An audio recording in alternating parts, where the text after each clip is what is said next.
A cada matéria de jornal que você abre para ler, você começa a perceber o nível de esculhambação que o nosso Brasil chegou. Sabe, a coisa é assustadora, é sem precedentes. Você não acredita? Tá bom. Vou mostrar para vocês aqui. A Polícia Federal pediu a busca e apreensão contra um deputado federal, mesmo sem ver indícios contra ele.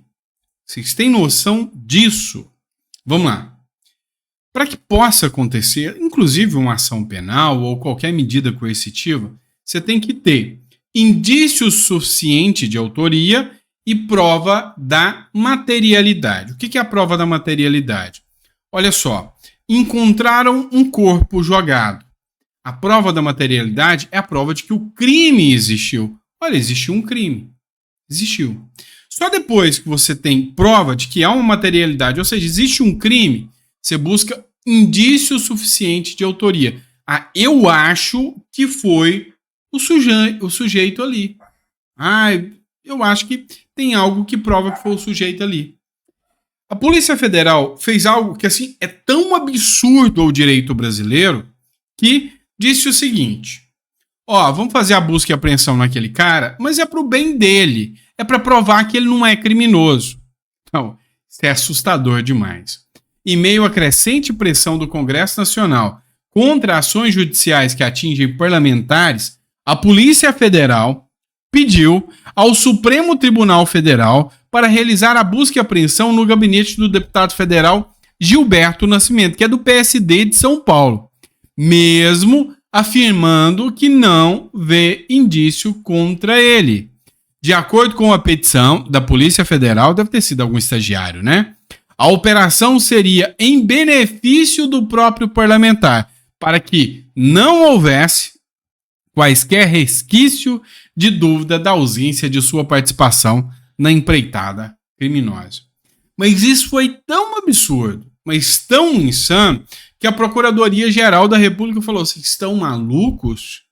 Não, do parecer contrário. Chegar a esse nível de escancarar tanto assim que você quer ir atrás de um deputado sem ter indício contra ele, isso é ficha in expedition, é pegar prova contra esse. Não, nós só queremos dar uma olhada no celular dele para saber se tem alguma coisa ou não. Meu Deus, a que nível nós chegamos? Por incrível que pareça, nessa aqui o Alexandre de Moraes negou. Ele falou: não, se não tem indício, pelo menos algum inventado, alguma coisa criada, alguma coisa que seja pelo menos para justificar, não dá para mandar uma busca e apreensão contra um deputado. E é isso. Sabe, o Alexandre de Moraes agiu certo. É insano a Polícia Federal chegar a um nível desse de falar: não, nós não precisamos nem de indício. Buscamos a hora que a gente quer. Quem manda é a gente. Pois é. É o Brasil de hoje. É o Brasil de hoje. Deu para entender o nível escancarado que as coisas estão? É assim que tá. Vamos lá. Vamos falar da Folha de São Paulo, pessoal? Pois é. Até a Folha de São Paulo tá começando a dar umas críticas ao Lula, né? Lula fala em aumento de gastos do governo após melhora na arrecadação. Meu amigo, segura, porque lá vem bomba pro Brasil, viu? O presidente Luiz Inácio Lula da Silva afirmou nesta quinta-feira que o aumento da arrecadação federal vai ensejar uma discussão com o Congresso Nacional para elevar os gastos públicos. Lula acrescentou que essa despesa é para fazer mais para o benefício do povo. Me conta, vai. Me engana que eu gosto, tá? O golpe tá aí, cai quem quer. Aumento de gasto público gera inflação. Inflação sacrifica o povo brasileiro. Sacrificando o povo brasileiro, quem sofre mais é o mais pobre. Ponto. Tem que ser nem inteligente para entender isso. E aí, até a Folha de São Paulo aqui faz críticas. Não, mas peraí, o Lula quer gastar mais. Já não basta o rombo do ano passado. Esse ano vai ter rombo também e quer gastar mais. Ah, não, gente. Aí é sacanagem, né? Vamos lá. Amor voltou, viu?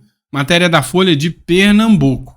O Brasil registrou recorde de 4 feminicídios por dia em 2023. Violência teve aumento de 1,6 em relação a 2022, totalizando um recorde de 1.463 casos. É muita coisa. Muita coisa. É 4 mulheres mortas por dia pela condição de ser mulher. Eu não gosto de mulher, vou matar. É isso. Sabe, isso é insano demais. Como que isso pode acontecer? E assim, os números continuam aumentando. O que mais mata é a hipocrisia de criticar tanto e deixar os números aumentarem, como aconteceu, por exemplo, no caso de Yanomami. Depois, genocida é a direita. Depois, misógino é a direita. Não é? Então, assim, peraí.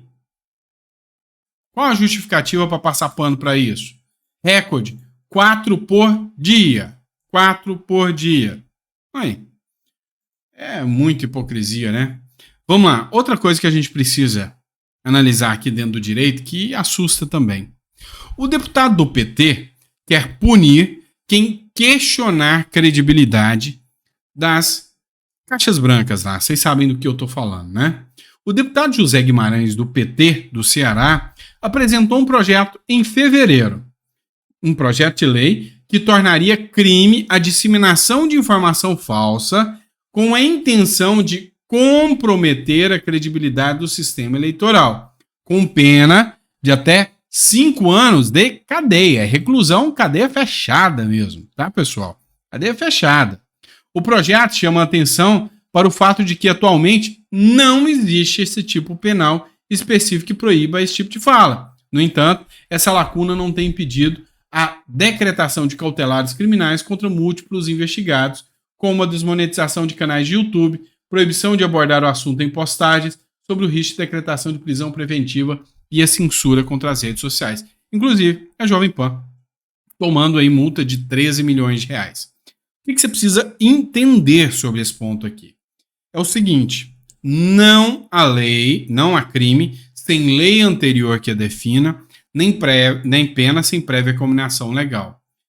O deputado José Guimarães aqui do PT, ele, ao apresentar esse projeto, ele só escancarou uma coisa. Tem que ser votado, tem que passar pela Câmara. O crime ainda não existe. E se não existe, como que as pessoas foram condenadas?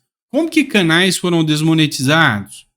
E aqui eu estou dizendo o seguinte, eu estou fazendo a análise jurídica do caso, sobre a imputação do crime sem a existência da lei, violando assim o princípio da anterioridade penal e da legalidade que diz, não há crime, não existe crime, sem lei anterior que a defina. E o projeto, para essa lei, foi apresentado agora. Então, como pessoas foram punidas? Entenderam? Esse é o absurdo do Brasil. Esse é o absurdo que nós temos que escancarar aqui para vocês. Vamos lá. Eu falei mais cedo em um editorial sobre o caso Janja, tá?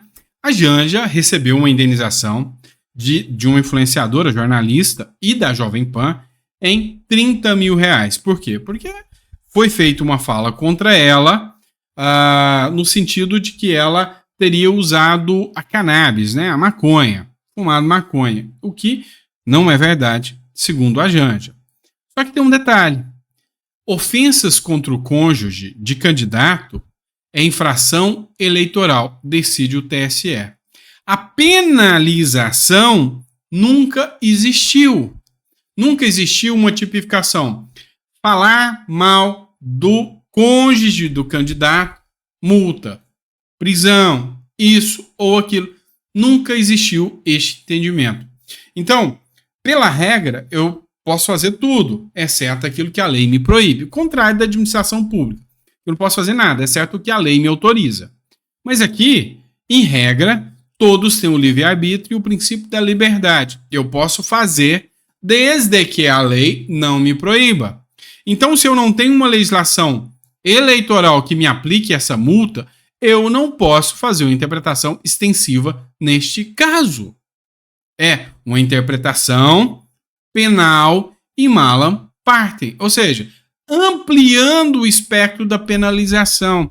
Isso é proibido por lei, meu Deus. Não dá para me falar, não. É o seguinte, tem uma lei aqui que fala, ó, É proibido matar o mico-leão dourado do rabo torto que vive na Tanzânia. Ah, é? É proibido? Então tá bom. De repente o cara vai lá e mata um macaquinho que parece um mico-leão dourado, mas que não tem lei falando que é proibido. Ah, não, mano. Vamos estender, vamos pegar ali também. É proibido falar mal do candidato. Multa eleitoral. Ah, não. Vamos falar da mulher, do filho. Não, agora também a gente vai colocar. Depois que já aconteceu. Isso é mais uma aberração jurídica, é mais um ato teratológico, aumentando o alcance da lei. É isso que eu discuto com vocês aqui como advogado. É insano demais. Entenderam? É isso que é preocupante demais. Não pode aumentar assim. E aí, eis que fica a dica. É proibido falar mal do cônjuge? É. Michele Bolsonaro, tem advogado aí? Ativa seus advogados, porque eu vi muita gente falando mal da Michele Bolsonaro durante a eleição. Ou só vale para um lado? Então, mostra que se eles ampliaram a lei, tem que ser ampliada para você também, não é? Com o novo entendimento do TSE, taca nisso. Ora, tem que usar. Fazer o quê, né? Outro assunto que eu quero falar com vocês. Regulação das redes sociais. É público e notório, é fato e não tem mais como discutir. A direita é atuante nas redes sociais e o povo está nas redes sociais de direita. O esquerdista não está tanto nas redes sociais, mas o de direita tá. Quer ver por quê? Esse cara nunca foi, não é e não será de direita. Pelo menos eu acho, né? Não posso prever o futuro. Mas o fato dele ser o candidato que vai enfrentar a extrema esquerda em São Paulo e ter o apoio da direita, traz essa notícia para nós. Ricardo Nunes é o pré-candidato que mais cresceu nas redes sociais no primeiro trimestre. Por quê? Ah lá, Bolsonaro. Vão falar que é gente fake, que não tá seguindo. Eu não segui o cara, comecei a seguir. Por quê? Quero ver as propostas dele, eu quero ver o que ele fala. É o candidato que está enfrentando ali o Boulos em São Paulo, na maior metrópole do país. Então a direita está interessada em saber. A direita quer saber qual é o jogo do cara, qual é o que ele vai falar. Entenderam? É assim. Então, querem regulamentar as redes sociais? Querem. Quem que manda nas redes sociais? Direita. Então, é pra calar a direita? Pode ser? Pode ser sim, tá? Vamos lá. E o chororô continua. E continua o chororô. Matéria do Poder 360, eu sempre cito a fonte para vocês. Lira poderia ter tentado acordo sobre a CCJ e educação, diz a Gleisi Hoffmann. Fazer acordo com o PT, pessoal, é loucura. O presidente do PT, deputada Gleisi Hoffmann, afirmou nesta quinta-feira que o presidente da Câmara dos Deputados, Arthur Lira, poderia ter feito um acordo com o PL para indicar nomes mais moderados para as principais comissões da Câmara. A CCJ, Comissão de Constituição e Justiça, e a Comissão da Educação foram os principais pontos de embate entre a oposição e os partidos governistas. Em nova derrota para o Executivo, o PL indicou e conseguiu eleger deputados Caroline Detoni e Nicolas Ferreira para os respectivos colegiados. E continua o chororô. Havia um acordo entre os partidos. O PL e o PT fizeram um acordinho, apertaram a mão e tudo mais, tá? A ideia era a seguinte: a turma do PL ia pegar o orçamento, controlar o cascalho, enquanto que o PT, no ano passado, ficou com a CCJ, a comissão mais importante. De olho na inversão, o PT fez um acordo com o PL. Vamos fazer o seguinte: ano que vem, 2024, eu te dou a CCJ, você me dá o orçamento. O PT espertão pensou: nossa, ano eleitoral, eu vou ficar com o orçamento e ano eleitoral tô bonito na fita. Só que a CCJ é a comissão mais importante. Ali nasce impeachment, ali trava pautas. E aí, na hora H, o PT começou a pressionar o Arthur Lira, até com ameaças, para não cumprir o acordo. Ficou com a CCJ no ano passado, o orçamento ficou com o PL. Este ano, queria voltar atrás, ficar com a CCJ e com o orçamento, e dar um jump no PL. Não rolou. O Centrão quis pegar a CCJ, não conseguiu. Por quê? Porque o Lira ainda precisa dos deputados do PL, que é uma grande bancada. Então, o chororô da Gleisi Hoffmann é porque não conseguiram dar o tombo no PL. Deu para ser claro, tá? Eu sei que é um pouquinho técnico, mas eu tô tentando explicar assim do jeito mais fácil possível, tá bom? Se você deixar para a imprensa te explicar, aí é pior. Vem comigo, quero te explicar uma coisa. A imprensa não cansa de passar vergonha. E tem algumas matérias que são, sabe, escancaradas. A Argentina teve a esquerda no poder por anos e anos e anos. Em 2 meses no governo, você acha que a pobreza da Argentina é culpa do Milei ou da esquerda que teve todo o tempo? Pois é, para a imprensa brasileira, essa é a imprensa mesmo, tá? A culpa é do Milei. Não tem o leite para crianças. Taxa de pobreza na Argentina chega a 57% por culpa do Milei, com o Milei.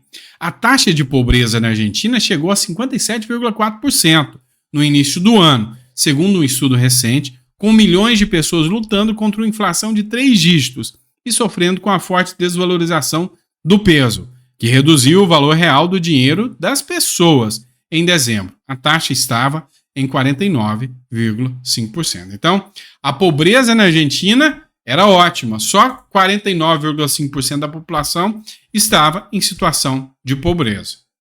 Agora com o Milei está 57%. Nossa, como o Milei é ruim. Vem cá, imagina o seguinte, sua casa está endividada, você está devendo pra caramba. Só que agora você precisa resolver os problemas. Qual é o primeiro passo? Vamos cortar gastos, vamos resolver o problema. E aí, para começar a fazer isso, você acaba gerando uma despesa inicial. E o que o Milei fez lá? Ele fez o seguinte, eu preciso controlar a inflação. Eu estou aumentando gasto toda hora. Eu vou ter que reduzir isso aqui. E reduzindo isso, eu vou reduzir as contas públicas.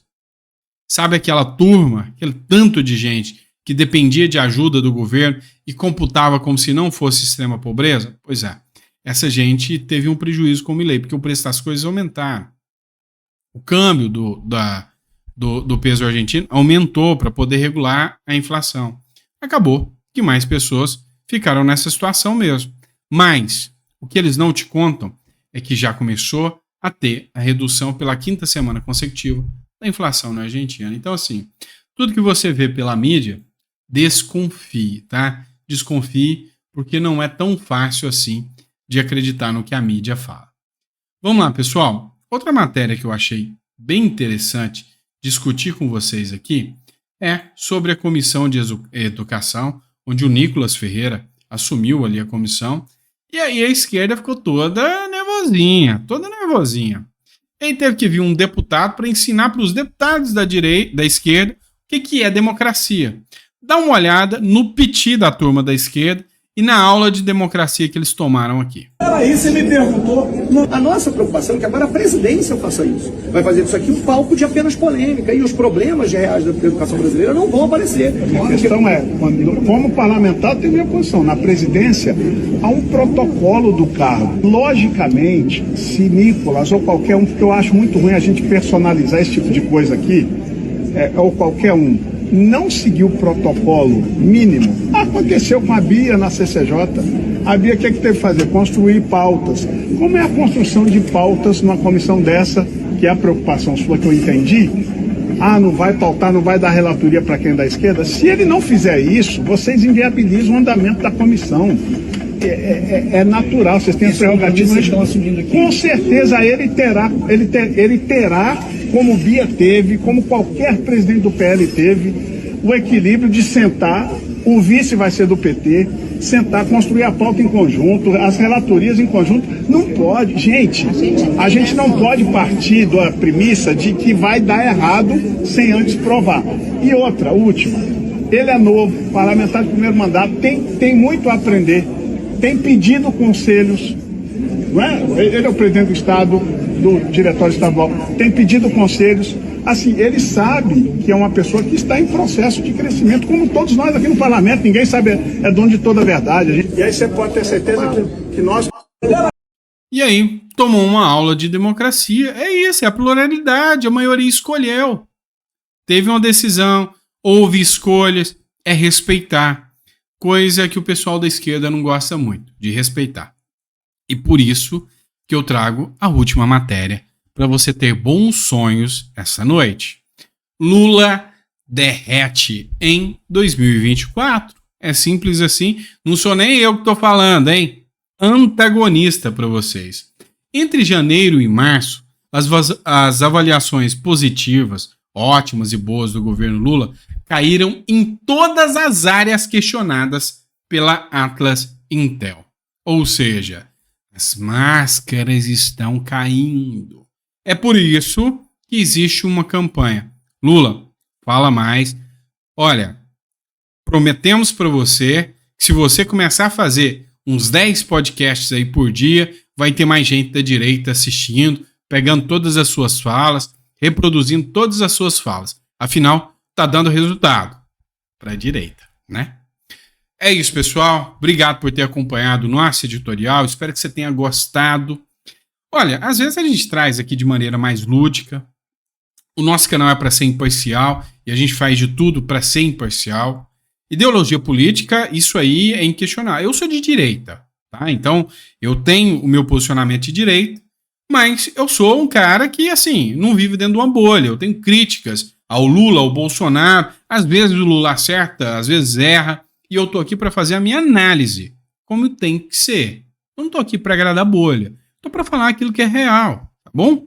Então, assim, esse é o grande ponto. Então, se você quer um canal que é imparcial na sua análise, e eu faço essas análises de forma imparcial, é lógico que eu vou falar que é acerto para mim, aquilo que do meu ponto de vista é bom para o país, de uma maneira liberal, como eu sou, tá? Eu defendo o liberalismo econômico, assim como o Paulo Guedes. Então, nesse ponto de vista, eu tenho uma visão e eu vou falar aquilo que é bom.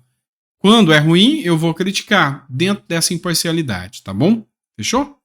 Obrigado, pessoal. Ó, obrigado mesmo pela confiança. 5 editoriais por dia. Eu sei que não é fácil para você que assiste e nem para mim que faço. Eu sei. Mas assim, é necessário. Nosso Brasil tá à deriva. Tá à deriva. E sabe, uma hora, mais cedo ou mais tarde, esse barco vai ter um capitão de volta aí. Vai ter alguém que vai conduzir isso aqui. E na hora de conduzir, a tripulação tem que estar preparada. Tem que estar muito bem preparada. Porque nós queremos ir para frente e não andar como caranguejo. Então, é por isso que vale a pena o sacrifício. Fechou? Obrigado, pessoal. Vejo vocês amanhã.